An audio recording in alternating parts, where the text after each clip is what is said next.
Welcome everyone to Brian's Backyard Biology. Today what we are going to be talking about is we are going to be talking about the different patterns of inheritance. So up to this point, what we've talked about is we've talked about dominant recessive types of inheritance, and we've worked Punnett squares for those. On Friday, I introduced you to two different types of inheritance.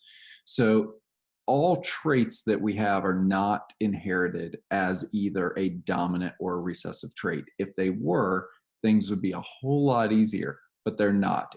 In fact, the dominant recessive may even be an exception to the rule rather than the rule. Most types of inheritance or most traits are going to be inherited in much more complex ways than just dominant recessive. The reason that we start off with those is they're kind of the easier ones for us to be able to understand. And so it helps us to kind of grasp how things are inherited from parents to offspring, how much of that genetic information is being passed along from one parent to the offspring and things like that. So what we're going to do is we're going to go ahead and start to explore some of these different patterns of inheritance. And for the first pattern of inheritance that we're going to look at, or the first set of inheritance, are the incomplete dominance and codominance that were introduced to you on Friday.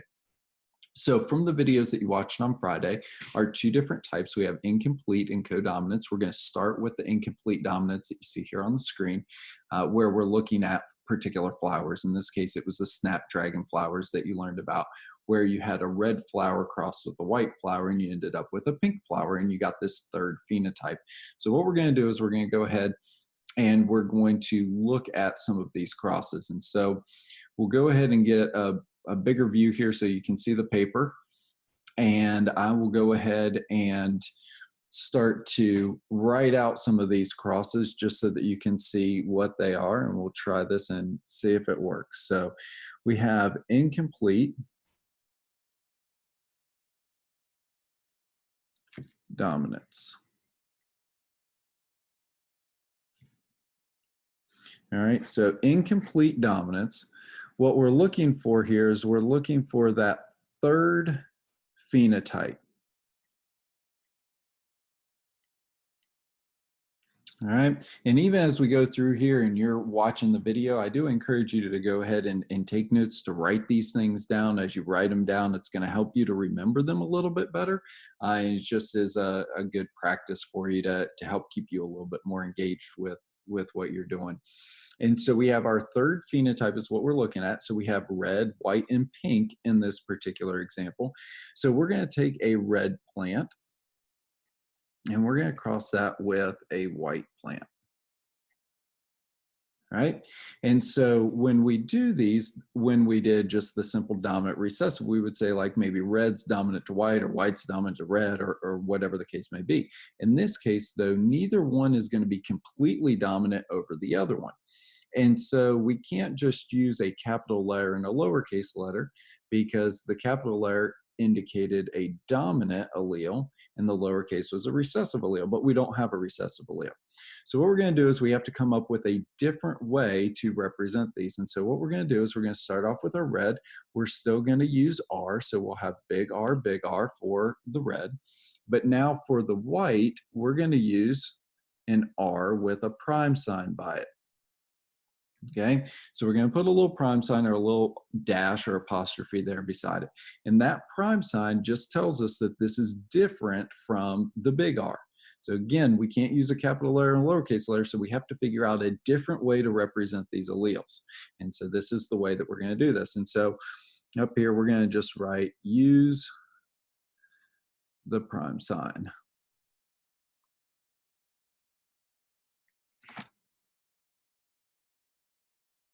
All right, so we want to use the prime sign with this. All right, now, when we do the cross, our crosses are always going to be the same. Punnett squares don't change at all when we're working these crosses. So everything's going to happen exactly the same. So here I have big R, big R. So what I'm going to do is I'm going to go ahead and show those separating. Remember, the law of segregation says that these two alleles have to separate during meiosis. And so we get one gamete that has a big R, another one that has a big R. Remember, these two have to separate. The law of segregation says that those have to separate, right? And when I go ahead and do my Punnett square. And what I would recommend is when you are doing these on your own, make sure that you're taking the time to write this information out. So when you're working across, go ahead and write what the parent genotypes are, show those alleles separating in the different gametes instead of just jumping straight to this step, which is the Punnett square. A lot of people like to skip right here, but sometimes you can lose information or make mistakes from here to there. And this is just a way to eliminate those mistakes. All right, remember these are going to go on the top of the Punnett square. These two gametes are going to go on the side of the Punnett square. So I'm going to have an R down the side. I'll have an R prime across the top. And now all I'm going to do for the Punnett square is go ahead and combine those in there. So I take the R from the side and the R from the top. And so I get an R prime. Same thing here, R on the side, R prime on the top. R prime, R prime. Okay, from the side and then from the top each time. And so what you'll notice is that all of these are the same, and all of these, since they are the same, they're all in R and in R prime, and all of these are going to be pink. All right, so all of those are going to be pink. We had red, we had white. Now we have our third phenotype, okay, which is pink. This is our third phenotype. And this is, the third phenotype is found in the heterozygous. We have two different alleles, so this is still going to be heterozygous, right? And that's where our third phenotype shows up. So then our question is, well, what happens if we cross two of these pink individuals, right? So I'm still going to cross, I'm going to take a pink, and we can kind of draw a little line to separate those. I'm going to cross a pink with another pink. Maybe I took two of these pink flowers that were up here. So I'm going to have an R and an R prime for pink. And it's a heterozygous cross with a heterozygous. And so if you remember from our dominant recessive, heterozygous cross with heterozygous is a monohybrid cross, right? And that gives us our 3-to-1 phenotypic ratio and a 1 to 2-to-1 genotypic ratio. Here with this one, it's not technically a monohybrid cross, although we are crossing two heterozygous individuals. So what do we do each time? Well, the first thing is we're going to separate our alleles. So we have an R and an R prime. Right, and I'm going to circle those to show that, yes, those are gametes or sex cells. Here we're going to separate those. I have an R and an R prime here. Okay, and so when I do my Punnett square, again, Punnett squares are always done exactly the same. So we're not going to change anything. The only thing that we're changing is how we represent these alleles. Right, so here's my Punnett square. I'm going to put these on the top. Right, I'm going to put those on the side. So I have an R and an R prime down the side. I have an R and an R prime on the top. So what do I get? Well, in this first block, I get an R and an R because I have an R on the side and an R on the top. And that one is going to be red.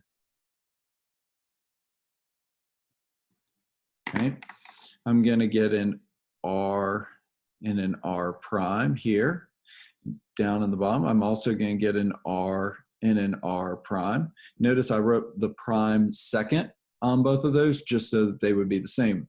This is still R prime. R is the same thing, but we want to keep both of these the same so that we know that they're both pink. Otherwise, if we had an R prime and an R, we might get confused and think that it's something different when it's not. So this would be R pink. Right, and then what do we have for the last one? We have R prime, right? And so we look up at the top and we see that R prime was our white. And so we can go ahead.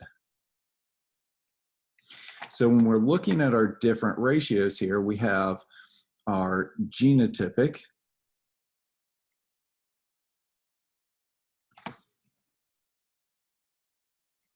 Okay, so our genotypic ratio that we have, well, we have an RR. We have an RR prime, heterozygous. We have our R prime, R prime. Okay? And we have one of those. We have two that are heterozygous, and we have another one that's homozygous. But if we think about our phenotypes,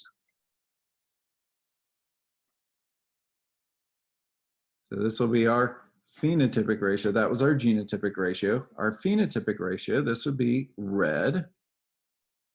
This would be pink. And this would be white. So again, we also have our genotypic and phenotypic ratios here are going to be the same because we have a 1 to 2 to 1 ratio. So our heterozygous is different from our homozygous that we have there. And so that's why we get that 1 to 2 to 1 ratio. That's a little bit different than what we had before. All right, so that is going to be our incomplete dominance. So what about our codominance? All right, so if we look at our codominance, the example that you're given on your slideshow presentation for the codominance is going to be the cows, right? So we have our example here is we have a red cow crossed with a white cow. And we're talking about red as being kind of this, the hairs that are there are going to be more of a reddish brown that we see more than an actual red, right? So we're crossing a red cow with a white cow, and we're going to see kind of how these are different from the incomplete dominance that we were talking about. Okay, so let's go ahead and look at codominance. In codominance, we're still going to have two phenotypes, so this is going to be important, two phenotypes, right? But both of them are in the heterozygous.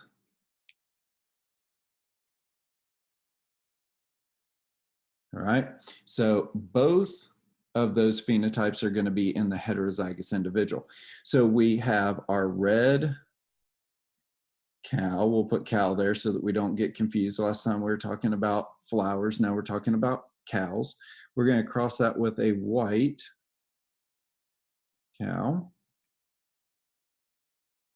And remember, this is codominant, right? So before we had that one wasn't completely dominant over the, and we got the blending, or in the Mendelian inheritance, we had a dominant and a recessive, and the dominant hid the recessive. But now we have this codominance. It's like co-captains, co-workers. If you have co-captains of a team, well, they're both captains of the team. Here, they're both dominant. So I can't use a capital letter and a lowercase letter because that would be a dominant and recessive, and we actually have two dominants, right? I can't use a prime sign because I already used the prime sign in the other. So since these are both dominant, red, I'm going to use big R, two capital letters for that because it's dominant, but white is also dominant. So in this case, I'm going to put big W. All right.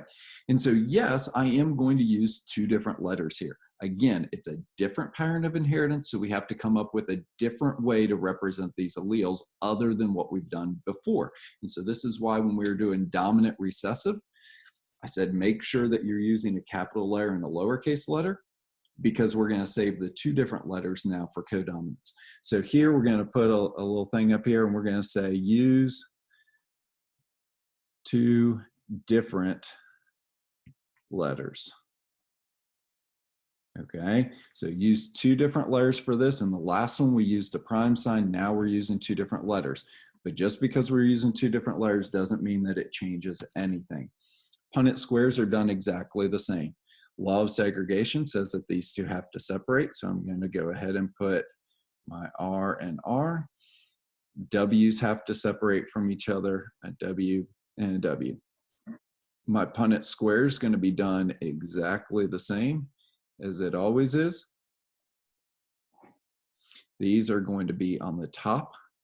Those are going to be on the side. So I have R, R down the side, W, W on the top, and I get R, W, R, W, R, W, R, W, right? So one R from the side, one W from the top, and I get all R, W. So what does that look like? Well, it's not pink this time. Okay, I do have a red and a white, but it's not pink. What we're going to get here is we're going to get something called roan. And roan is not another phenotype, but what roan is this is going to be red plus white. Okay, it's red hairs and white hairs. So you could look at a roan cattle, we just use that term for it, but you could look at a roan cattle and it's going to show up as either red or white hairs, any hair that you pulled off of it. Now, usually they're in larger splotches of fur there or spots. And so you'll get like a red spot and some white areas and things like that, but it's always going to be either a red hair or a white hair. So again, what happens if we're crossing two heterozygous individuals, whereas above we cross two homozygous individuals. So I'm going to take a roan.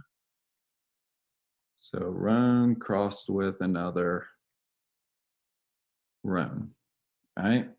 And remember the roan up here is our RW, right? So I'm going to have our RW and RW. Punnett squares are done exactly the same as they've always been done. Law of segregation says that these have to separate. So I have an R here, I have a W here. Those are going to separate as well, R and W. So remember, meiosis is going to cut the chromosome number in half when we form those sex cells. And so in my Punnett square,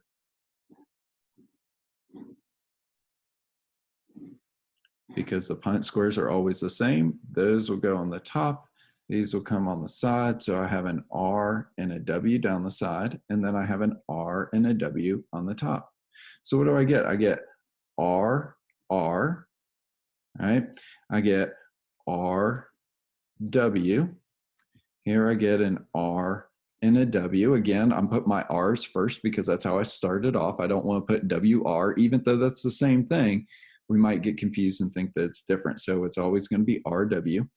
And then I'm going to have WW right here. Okay. And so what do those look like? Well, we have red, right? We already know that this is white. And then we don't have pink, but we have red,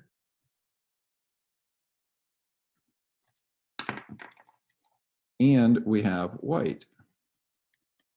So this is, right? So that is the red and white, or what we call a roan. And so if we look at this, again, our genotypic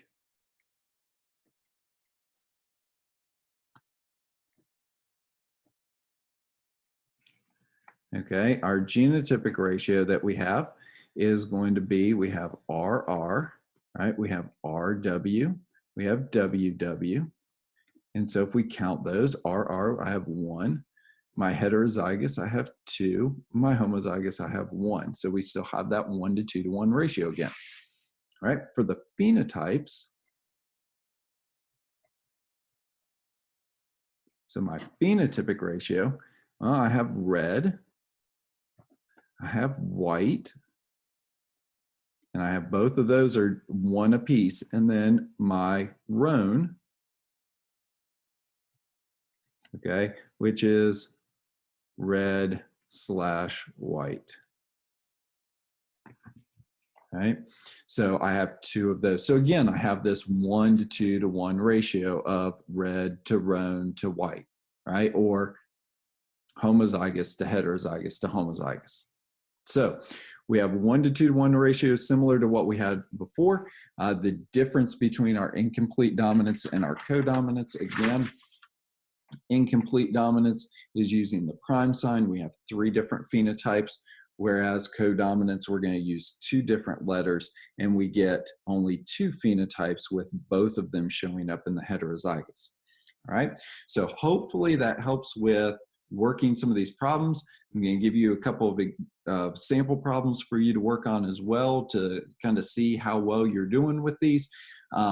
If you have any questions, make sure that you see me during my office hours. I can talk to you face to face or send me a message, or you can use the Remind app. So any of those things are great ways to contact me. But I look forward to seeing each one of you. I hope that you're doing well. And again, remember to wash your hands, stay 6 feet apart, stay safe, and we'll see you next time.